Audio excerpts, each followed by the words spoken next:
biggest mystery in our life is death.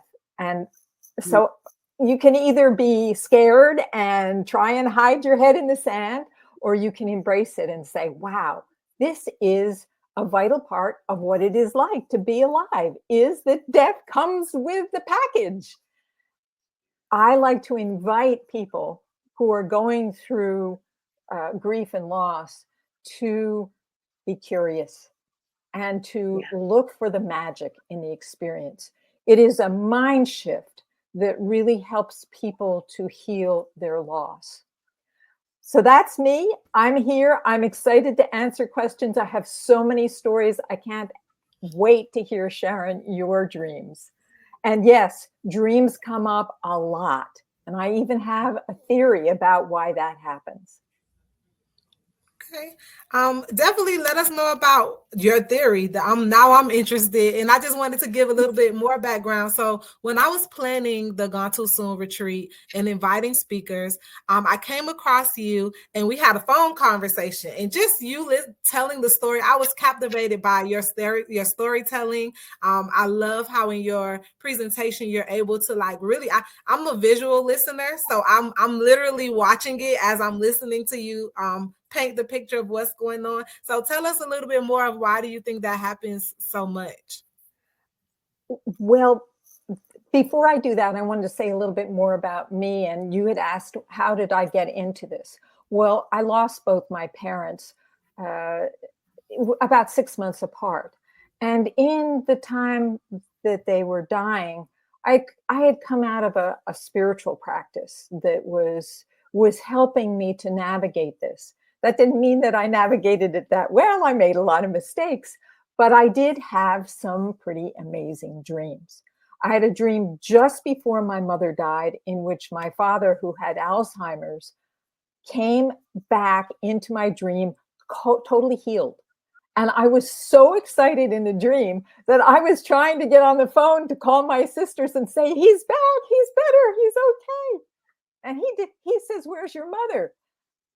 And I'm busy talking on the phone. He disappears. And I wake up and I realize that he was there to get my mom because she died soon after that. And in fact, my sister-in-law, who came from Nepal, she said she would see him, my father, in the house. So my theory is that when we move to the other realm, we drop these bodies. That bodies and this material world is a very solid dimension, and the frequency in which we operate is a lower frequency. And the people on the other side are in a higher frequency. And if we are to communicate, we have to meet somewhere in the middle. And so dreaming is one of the ways in which we separate from our bodies. And sometimes we go into astral projection, we leave our bodies, we are vibrating at a higher level. And therefore, we are able to communicate with the people on the other side. Now, some people who are called, I guess, trance mediums, they can do it without having to go in. Well, they do go into a higher frequency, but they are able to because of experiences in their childhood, which make them super sensitive. And that's my theory, is that dreams are one of the ways in which any of us can access connection with the other side. And I have heard so many stories about how dreams have been a way of healing you, healing the person who is deceased. In my film, what's it called? The Heart of Grieving. One of the subjects the persons that I interviewed, his father committed suicide when he found out his wife had terminal cancer. He didn't want to face it. And this was an incredible stress on the person I was talking to. And he said after his father died, he had a series of dreams. And in the first dream, his father was lost and couldn't find his way. He was like, he saw him on the highway and he was totally lost. And then over the course of a number of dreams, his father finally realized what he had done. and that he knew where he was and that he was forgiven. And then he stopped having the dreams. So you can imagine somebody who committed suicide, that would be a real disconnect. Wow. Oh my gosh. Your explanation is just so fantastic to me. I just love it. I often love it. I just really love it. Okay. So the first dream that I'm going to share is my nephew Austin. He was 10 years old when he drowned at the lake on Father's Day weekend. And the dream came many years later. Um, Unfortunately, we lost his brother of 20, who was 21 at the time that he died in a motorcycle accident. And it was shortly after Donovan's death. I was walking by a car and I can still remember this dream. That's what's so amazing about these dreams is that they were so real. They were so, so real. And I walked past the car and I said, that's Austin in the car. And I turned around and he was his 10-year-old little whimsical self. And he gave me the tightest hug. And I was like, what are you doing here? Where's Donovan? And he said, Donovan is still learning how to be here. He can't come right now. And it was so real and so vivid and so much energy. It was healing for me. It absolutely is healing for me. I share about it often. In the dream, I felt okay. And the hug was so real. It was just an amazing dream. So I never thought about it as being healing until you said that. And so I'm sharing that now, but I'm not sure if I was looking for Donovan. I don't remember, like in my life and every day, it was newly after Donovan had died and he came to us. So it's just such an amazing dream. So for us to be able to, be on the same the same field and being able to communicate with them. Okay, so here's my question. I have never really had a dream about my dad. And this is my theory. So this is what I want to ask you. My dad was ultra conservative, it's sort of stuffy. I don't think if they showed him the door to say, hey, this is where you go in if you want to dream with your kids, I don't think he would go in there. I feel like his personality wouldn't show up in a dream. Am I wrong? That may be true. That may be true. Or he may still be. Time in the other realm is very different from time here. So he may be still adjusting to where he is. If you don't believe in an afterlife and suddenly you're shown this whole thing, it's a bit of an adjustment. Which Yeah. reminds me of a time that I was accompanying a man who he had heart failure. His wife had died from cancer, and this was really the last year of his life. And he made such amazing progress in that last year that it was mind-blowing.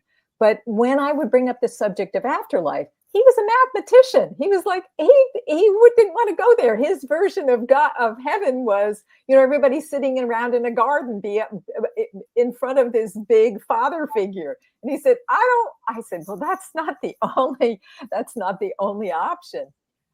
Anyway, we would talk on and off, and he went through some major realizations. And what I found out is, just before he died, I came to visit him. His family was all there. All these people were visiting. And one of his closest friends said to me, she came to me to tell, and hardly anybody knew me because I sort of saw him on the side. And she said to me, I asked him, Bob, what do you need? And he said, with a little smile on his face, more adventures. Oh. And that was a message to me that he had finally got what I was saying, that you don't end with death, that there are more adventures. Wow. That's so beautiful. I once heard a medium say that they don't come to you in your dreams, especially if you're really in active grief, and that they won't come to you right away. Do you have any thoughts on that? I don't know that there are any rules, I mean, we're trying to create rules for the people on the other side. Not going to happen. There are a number of different theories about life after death. One is that when you first get there, it's very much like life here. In fact, the same person that I interviewed about his father committed suicide, he had dreams about his mother. And they were like living, they had an apartment, there were shopping centers. I mean, life was just the same as it always is here. But they could manifest things real easily. So life was really easy, right? Wouldn't we love to be able to, boom, there's a chicken dinner. And so then there may be another level that and when people have near-death experiences, I've gone to a lot of presentations by people who've had near-death. Yeah. And they also have an experience of there being this kind of reality. Yeah. But that there may be another level of where people, when they reach a certain depth or growth, go on to another phase. And I'm not sure about reincarnation. I don't have any theories on that. Although maybe it is that we keep on coming back, or parts of ourselves or parts of who we are come back. I'm not sure about that. And it's complicated. There's a lot of theories on that. But in terms of your father and why he hasn't showed up, he may, and you don't remember. Yeah. Or he, maybe he's embarrassed. Oh, you didn't believe it. See, you're still here. Ha, ha, ha. Or he just doesn't have anything to say to you. Yeah. But you might try and see if you can connect in another way. Yeah. And that is, if you meditate or have experience with meditation is another way to get to that higher level vibration. And if you sit real quietly and open your mind, it's not that these people are going to show up physically in your sphere. They actually talk through your mind. Yeah. And the thing is to remove the doubt and open to the thoughts. Yeah. And oftentimes when you do that, they will come in. So you can say, Dad, I'm thinking about you. And you might really, put a picture in front of you and really think about times, and then have a question and see if you get an answer. Yeah. I hearing you say this now, I'm thinking that I probably closed the door because I just thought he's not a type of person that would come in that way, One of the, I have a question from the Facebook group, and this used to happen to me in the beginning. I would be walking through in my dreams and I would just see like Austin sitting on the couch. Like we never had a conversation. And then the next day I would remember, oh, Austin was in my dream. Like it was just a picture of them, not really an interaction. Someone posted that in the Facebook group, and their question was, every time I have a dream of my person, they're just in a crowd. We're not discussing, but I know they're there. Do you have any theories on that? Well, my thought is that it's just a visitation dream, that they're there. And if you were to almost like become conscious of their being there, you could actually say something. You could hug them. You could connect with them. And it may be that the dreamer hasn't got the skill or capacity yet to get that sudden awareness. Yeah. One time I had a dream of a very, very, very dear friend, and it happened maybe about 5 or 6 days after she died. And I dreamt that she was in bed and she was dying again. And I thought, oh my God, we have to go through this again. Oh, no. And then I realized that she was already dead and that this was a dream. I literally became what they call lucid. I knew I was dreaming. I wanted to connect with her. I held her in my arms. I said, Marianne, you're already dead. You don't have to go through this again. And I'm here for you and you're here for me because we love each other. And I'm going to stay here as long as I can. And I literally, with all my focus, held on to that dream and that love as long as I could. I wanted to touch bases because when I'm listening to you, literally, I was already thinking about reincarnation. Like I was already thinking about what is interesting about this talk is the overlap between intellectual, like how your brain tries to wrap around how dreams work, how we can access things in our dreams, what's the purpose of them, and then the spiritual component where it's like some of it is not going to be logical, we're not going to understand, we're not going to be able to figure out, but we still have a connection to it if we allow it in our bodies. And so I think I really appreciate how you're able to explain the overlap between those things, because I consider myself to be more of a logical person.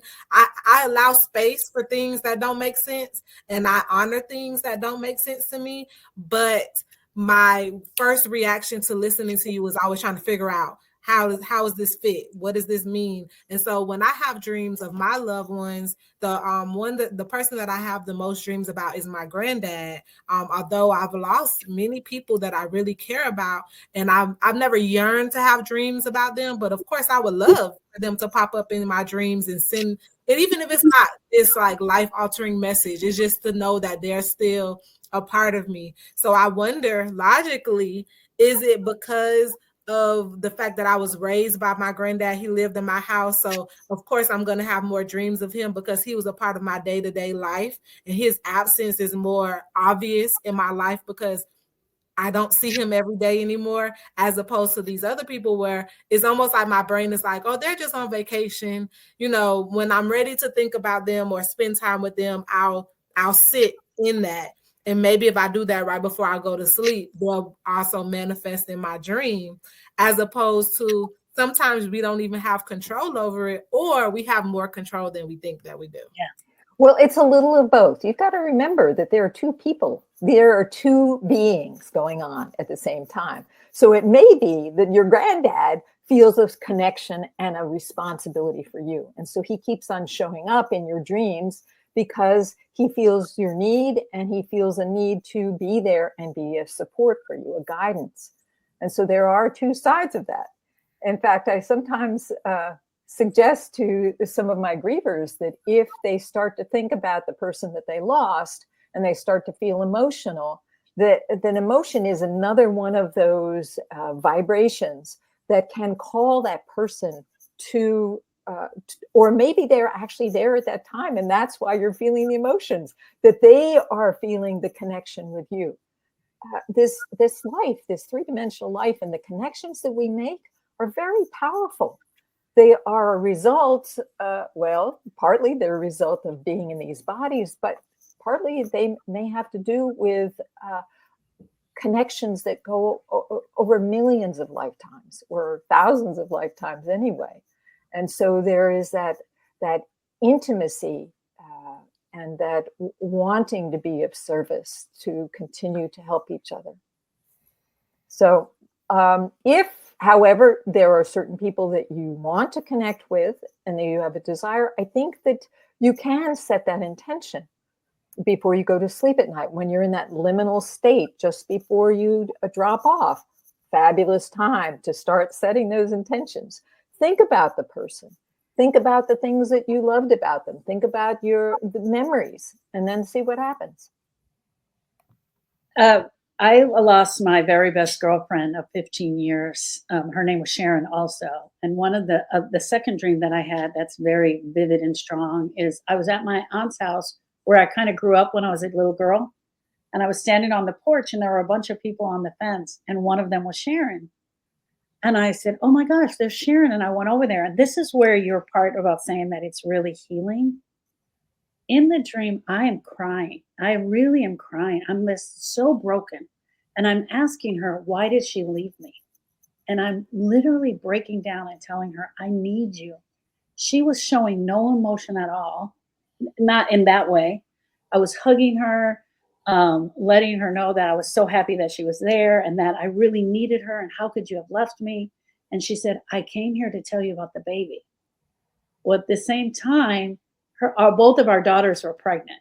So I don't know. And so her daughter was pregnant after she left. So I don't know which baby she was trying to tell me about, what message she was trying to tell me. So then for days, I'm worried about, are these babies going to be okay? Did she come to tell me something? But it was healing in a sense for me that I got to say that how much I really missed her. and how much I really needed her and how much I needed her in my life. And now that I'm saying this out loud, thinking that she was just so calm, like my emotions were not affecting her. So my question is this: if someone experiences a distressful dream or unsettling dream while grieving, what advice do we give to them? Like it was healing to me. And hearing you say that, it was healing to me. But I know that a lot of times grievers will talk about being stressed out by a dream. Well, my experience of nightmares, for example, is it's your subconscious or your spirit trying to wake you up to something that's really important. And by having it be stressful, well, you're more likely to remember. I mean, there are tons of dreams that I wake up in the middle of the night and I say, oh, I got to remember this dream. And by the morning, it's gone. But you have a nightmare, you remember it. And so one of the things that I do is I'm part of like 2 dream groups right now. And we do this practice where each of us tells a dream and the others say, well, if it was my dream, this is what it would mean. And so we don't impose our interpretation. We just share. And in doing that, we actually enter the dream for ourselves.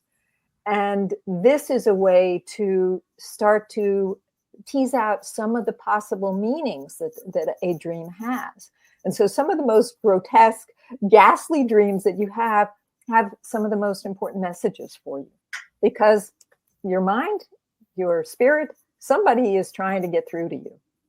And so to take the attitude that there is nothing that is really bad or wrong, but that there is just, your body's trying to get your attention. Your subconscious is trying to get your attention. Wow, that's beautiful. That's beautiful. I love that idea of being in a dream group. Oh, that's so much fun. Wait, before you move to the next topic, I wanted to ask, because I think one of the biggest things we want people to receive by attending our events is tools and things that they didn't even know were out there available to them in order to move forward in their healing process. And so I do want to touch a little bit about grief dream groups and like, how do you find one, and what are other things that you guys do in that group? Because I think that when I learned about a death cafe, and I'm not sure if you guys know or if you're watching this, if you ever heard of one, but my experience with a death cafe was like a Zoom. They have some in person, but the idea behind it is you have a little snack and you chat, and it's not necessarily meant to be prompted and facilitated. Is literally a space for you to be able to just talk without judgment, get things off your chest, be able to say stuff out loud in front of a group of people instead of lost in your thoughts. So is that kind of what a dream group is like, or is it more than that or different completely? Well, I think it depends upon the dream group. Our dream group we've been meeting for over 10 years. It's been a long time. So we really know each other's stories. And sometimes it's hard to bring new people in because we go quickly to a very deep level. Okay. And because we have so much experience, we have capacity to see the underlying themes or to put things together. And some people, when they come to our dream group, they're like, well, they're out of there because they don't want to go that deep. It's like going to a therapy group, only, you're not expecting it. So it can be pretty intense.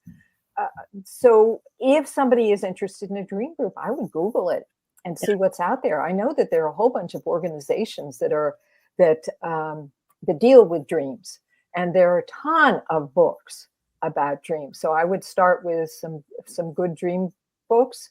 I think Robert Moss is an author that is very, very celebrated for he sometimes has workshops in different places, and he's really out there. So be prepared, because he like astral projects and all kinds of goes to other realms. He's really very interesting, but very intriguing stories.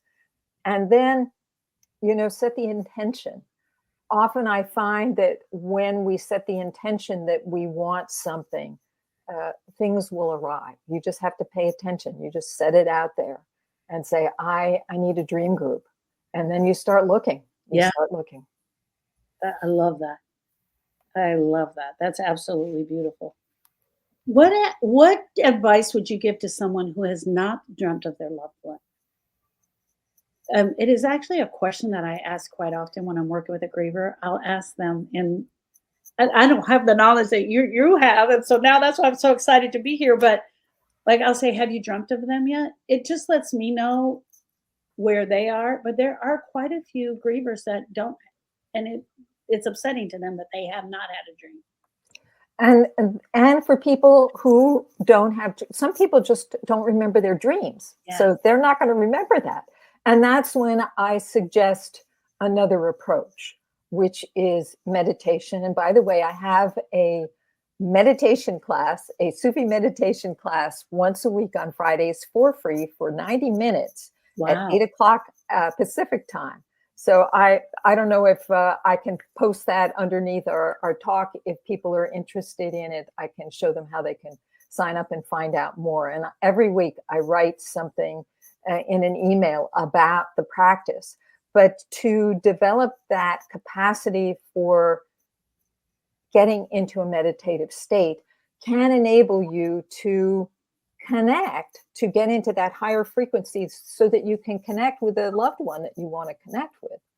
And there's a book, it's called The Last Frontier, and I don't remember her name right now, but look for The Last Frontier. It was a anthropologist who was also a trance medium, and she writes in her book how to connect with people on the other side. So if you don't dream, don't kill yourself over trying to learn how to dream. Just go directly to the source is what I say. It's like we all have the capacity to learn how to get into those higher meditative states. And as you do that, that might actually help your dreams. I'm sorry, go ahead. I was just going to say that it is so helpful for people when you meet with a griever and they have had an amazing dream. It makes your heart feel just so happy for them because you know the dream meant something. And it's like you said, I wrote it down. It's healing. It's healing for both of them. So yes. I wanted to ask, just like you said, a little bit on the more advanced level, is how does our culture, our religious beliefs, those are just basically all of the lenses and hats that we wear, help, I don't know if I want to say interfere, but how does it play a role in our being able to make the most out of what the dream is meant to be? I don't know if I'm wording the question right, but I think that that's important to be able to pay attention that something you might be supposed to receive a message, but you're not getting it in its completeness because you have all these other things that come into play. That if you're not in a dream group where you can kind of throw it out there and get other people to share their experiences, or you're in a group with people who don't have the same cultural background or religious background as you do, so they might not pick up on something that's you know how something has a separate meaning in certain cultures that other people might not notice because they don't relate, it doesn't come up. What is your advice when it comes to those type of things? Because I think a lot of things overlap when it comes to just humankind, but then some things are super specific to certain groups or people. Well, anytime you're talking about institutions, like religious institutions that have a codification, a set of rules, a set of expectations, that when we have expectations, it's like blinders on what's possible. And the fact of the matter is, nobody really knows that's alive right now what happens after we die. Mm-hmm. I don't think, except for those who've had near-death experiences and they believe they know what happens after they die. But I don't even know if they do, because as you said, Joy, the culture that you come from will actually color the way in which you have your experience. Right. So one of the people that I listened to had a near-death experience. She came from a very Christian background. So Jesus and all these characters showed up in her near-death experience. But somebody who doesn't have that background might have a very different, very esoteric, different kind of experience. So that is what your culture, what you have been accustomed to, what is your habit, is going to influence the way in which you interpret what's going on. because sometimes your dreams, sometimes things that happen are, they have that ephemeral quality that could kind of disappear in a moment. And so you're trying to catch hold of it and make sense of it. And you make sense of it based upon your training of your belief system. What I recommend, curiosity, open and suspend doubt, suspend interpretation, and just experience the magic of this time around somebody dying. Oftentimes, amazing things happen. People run across shapes in the sand on the beach, a heart-shaped stone, and they say, "Oh, this was the person who I lost, and she's sending me love." Yeah. Sometimes I heard stories, radios come on and start playing love songs, and they say, "Oh, my partner, she's reaching out to me." That's what I invite all of you who are going through this very special time. And when you have lost somebody, you are in a very special, unique, and magical time. And you can get pulled down into that grief and shut yourself down, or you can become curious. And when you become curious, magical things can happen. And that's when you know that everything that you thought is not necessarily the truth, that life has a lot more magic than you can possibly imagine. So be curious, notice. A bird starts tapping on your window. Yeah. Hey, sometimes spirit comes through in animal form. You have a dream. You see a rock that gives you a message. You see a sign that suddenly pops in your vision, and you say, "Oh, they're reaching out to me. They're speaking to me." It's like it's everywhere. You don't have to just look in dreams. It's all around. I wanted to ask you before we go to any other subject. So symbols, are there any, like, I know it's still going to be over, things that don't relate, but are there any like symbols, like a snake, like a bird, things that kind of generally mean the same thing in everybody's dream? Like, is there any connection to certain things? Like you said, the institution, if you have a dream in the school, I know a recurring dream I had for the longest, and I still don't know why.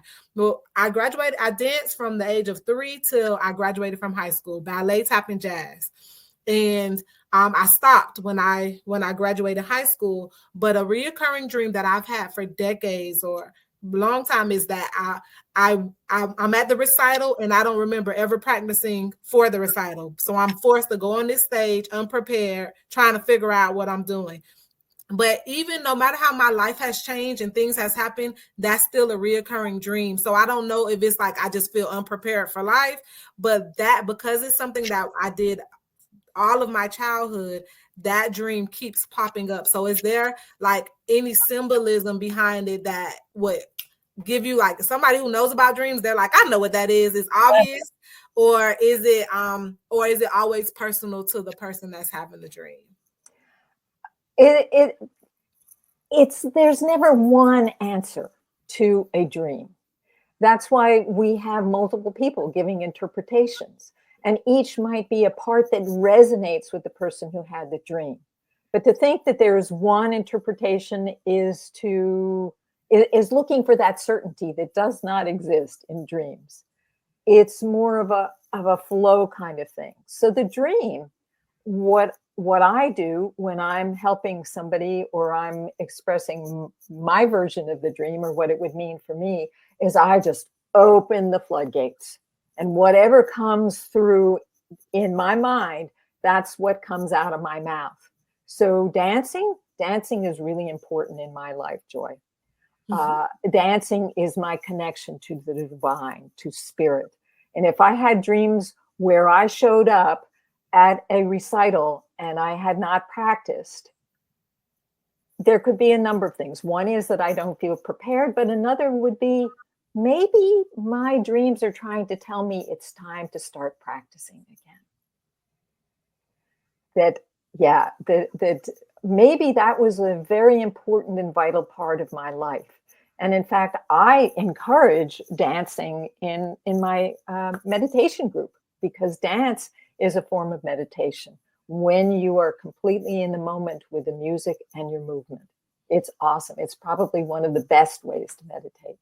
Or it could be saying maybe you should freestyle more often and not be worried about always. And it could be that too. See, you open up your mind. I never thought of it that way. I just think like I get so much anxiety after that dream of where I have a year to practice for a recital. Why do I keep waking up on recital day? I want to do good. I want to go out there and do what my peers are doing because we're all supposed to be synchronized. I feel so stressed out. So that little concept right there of I want to do good. I'm hearing this voice that says, be yourself, be whoever you are in the moment, and it will all work out.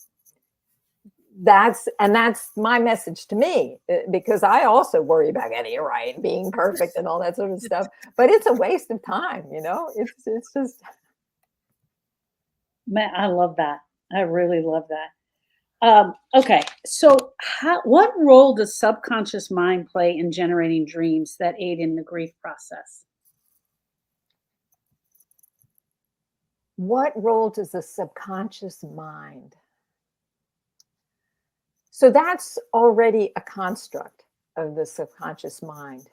And what I see as the subconscious mind is memories or thoughts or programming that we have from our past, and we don't have immediate access to, because actually we only have access to a very, very small part of our brain. When you meditate, when you take psychedelics, you break through or numb the default mode connector, which is this sort of valve that prevents us from accessing other parts of our brain. So when you're in this altered state, suddenly you're able to make connections that you weren't able to make otherwise. And I believe that also happens in dreams, is that there are connections that happen in your brain that don't typically when we're living our daily life. Because, man, if we had all that happening all the time, we wouldn't be able to do anything. We'd be our brains would be like exploding with ideas. So I think that's the function of sleep, is for us to actually to access that subconscious, to access that creative.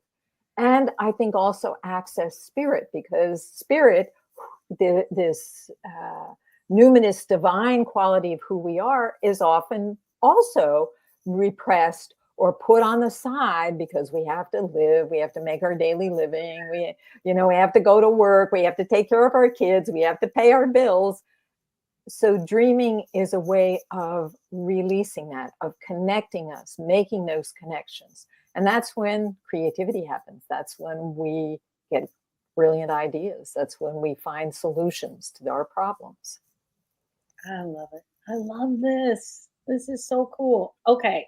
My next question is, how can dreaming and journaling or documenting help individuals better understand their emotional states in grief? Do you recommend documenting your dreams or writing them down? Absolutely. I have to tell you a funny story. My daughter said she had this most magnificent creative thought. And so she grabbed a piece of paper to write it down. And she said she scribbled on the paper. When she got up, she had the word nothing. She didn't know what it was. This just happened to her like 2 weeks ago. So she was just looking at it. She's like, what was I supposed to be writing down?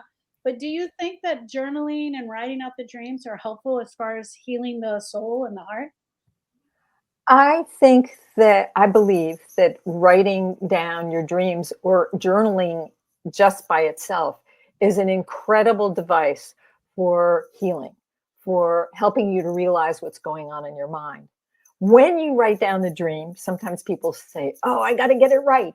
You don't have to get it right. Let go of that, get it right, get it perfect. Write down whatever comes in your mind. It's about being able to access your thoughts in the stream of consciousness.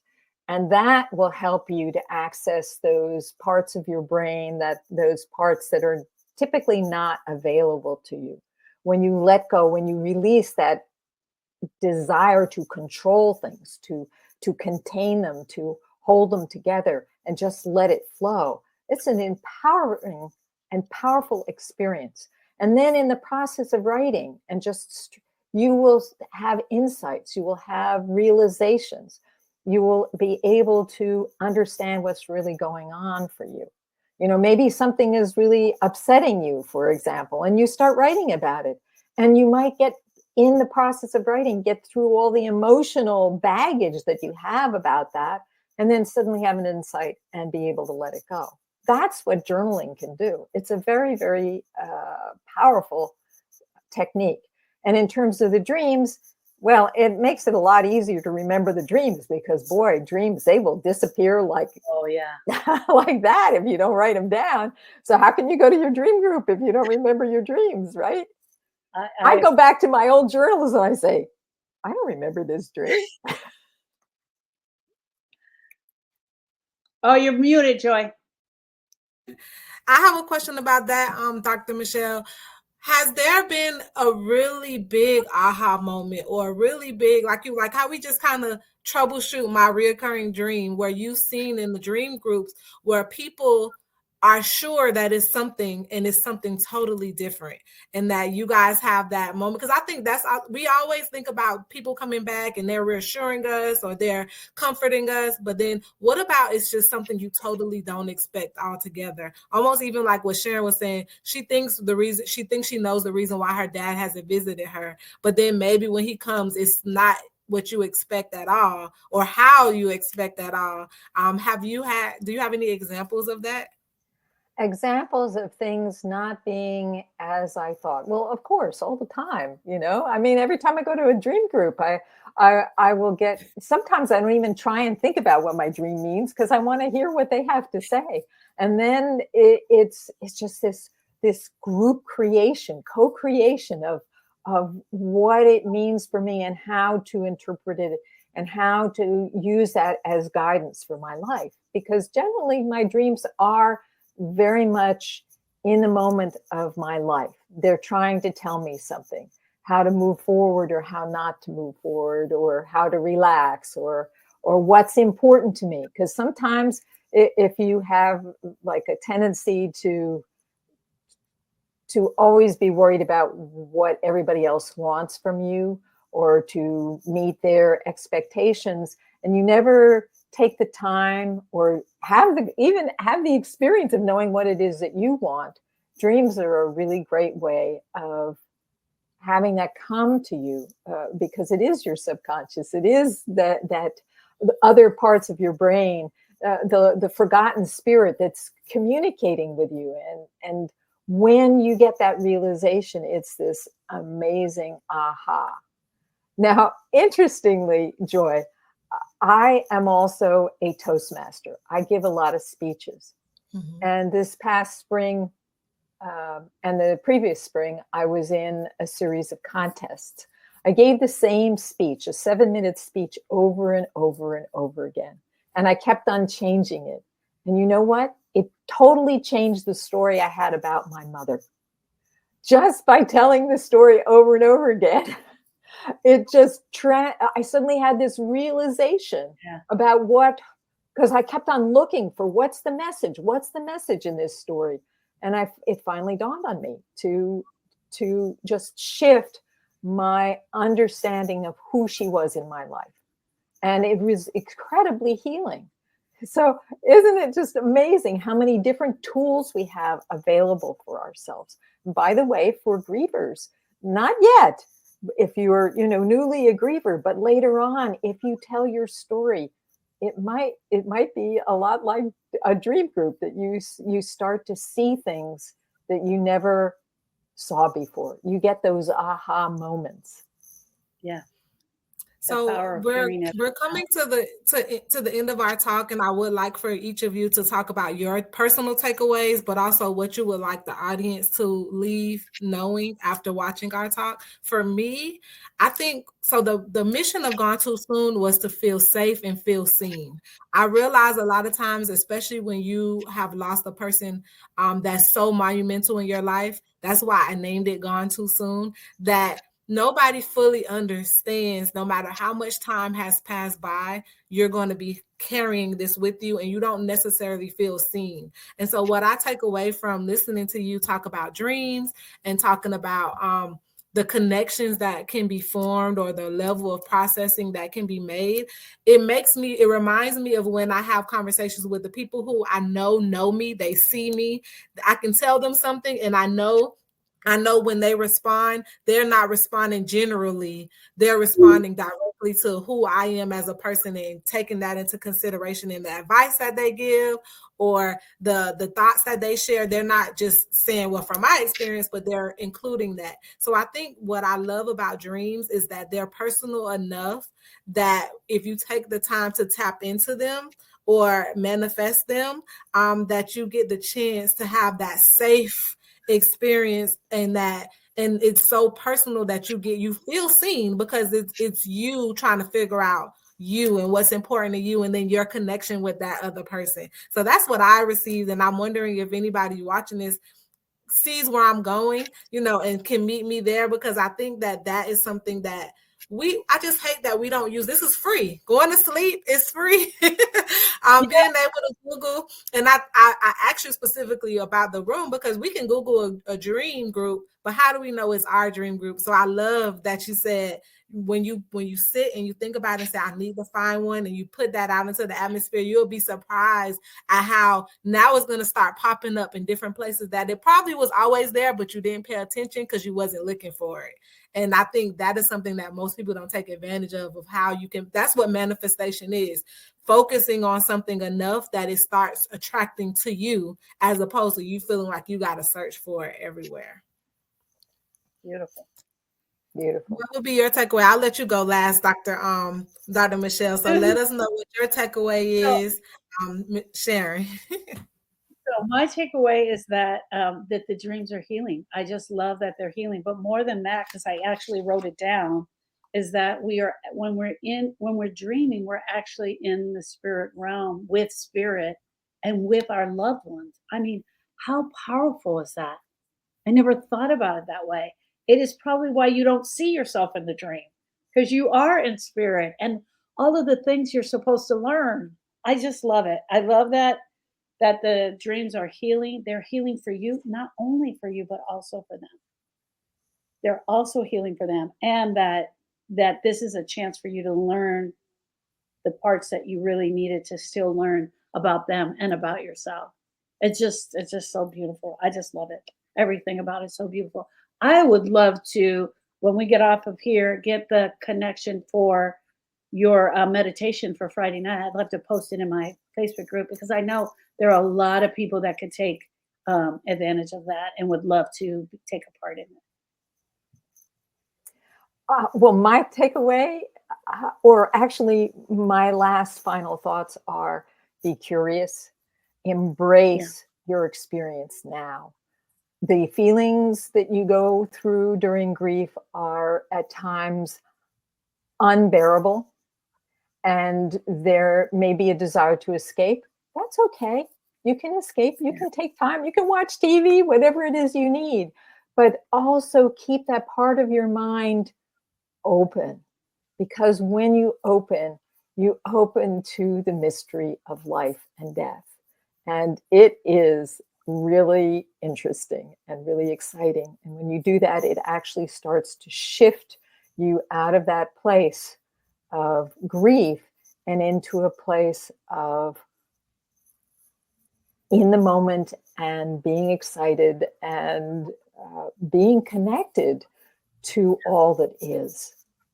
And that's what death is about. It's our process of bridging that gap between this here and now material world and other realms. And I say it in the plural because I don't know how many realms there are there, but this is an opportunity. So take it. This is so magical and so special. So don't lose it. Just stay with it. Hang in there. And you will come out the other side. It's the only way. It's like peace, what peace looks like. Definitely let people know how they can reach you, how they can work with you, how they can get access to the things that you are working on. So I'm right. So what I want to say is if you want a conversation with me, you can schedule a 15-minute exploration session with me by going to meetwithdrmichelle.com. That's MEETDR for Dr. Michelle with 2 L's.com. And then you want to put in the code COMP, COMP, all in capitals, #1, hashtag #1. And that will get you a free session with me for 15 minutes. And I can help you with your dreams or a lot of other things as well. If you want to check out the meditation group, this is going to be on your Facebook page, right? Yes. So I will go Yes. ahead and put it in the comments because I didn't bring it with me, and I should have.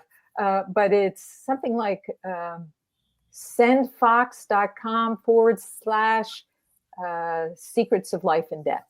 I believe that's it. Oh, oh, that's beautiful. I would love to share that. I would love to share that. I love that you say it's magical and to look for the magic. I think that's so beautiful. I think that's absolutely beautiful. And you're right, Joy. It is like a form of peace, but to look for the magic. Grievers aren't always ready to look for the magic, but when they are, is I think that's the best. Once they get to that part and they're ready, it's the absolute best. So Sharon, tell them a little bit more. I know I've been talking about it since we opened the call, but just give them some information about Gone Too Soon on demand if they are ready to upgrade upgrade their access and be able to see Dr. Michelle's videos as well as all of the other videos that's included. I just want to implore every griever that's out there. You can go to one place and see multiple grief specialists, people that specialize in grief, who have put together talks that are really reaching our hearts. For me, as a griever, this was amazing. I've had been sitting on these dreams for such a long time, just holding on to them. And yes, I share them, but to be able to get down to the bottom of it, meeting other grief specialists who are out there talking about the grief, Joy has done a magical thing. And she's put it all into one place. And I'm so honored to be a part of this. And it's the Gone Too Soon virtual retreat. And friends, I'm telling you, you're missing out if you haven't taken advantage of this already. We talk about curating grief. We talk about grief and dreams. We talk about navigating your triggers, how to get through the holidays, love and loss, finding love again, the hidden cost of grief. We give you steps on how to journal. I mean, the amount of resources that are in here, it would be thousands of dollars just to pay for this. And Joy, we're offering it for $147. Friends, it is a steal. And you get to watch it at your own pace and tap into the grief specialists that you really relate to and see them, and you can go there. It's a beautiful program. Everyone out there listening, please, I'm telling you, imploring you, take advantage of this. The resources are off the chain. Beautiful. Well, thanks again, Dr. Michelle. We're so happy to have you back. As soon as we have access to the replay, we'll send you a copy of this so that you can share it with your audience. But thank you again for your expertise and for being here with us, because I think that this is our goal of making people more grief aware is such a big deal. And I think that hopefully anybody who's made it to the end of this video sees how much power it is to be able to tap into something that we all experience. Yeah. I love that, Joy. And it's like having that conversation. Sorry, Dr. Michelle. Oh, I just wanted to thank you, Joy, for putting this on and for giving me this opportunity to share this stuff. It just makes me so happy.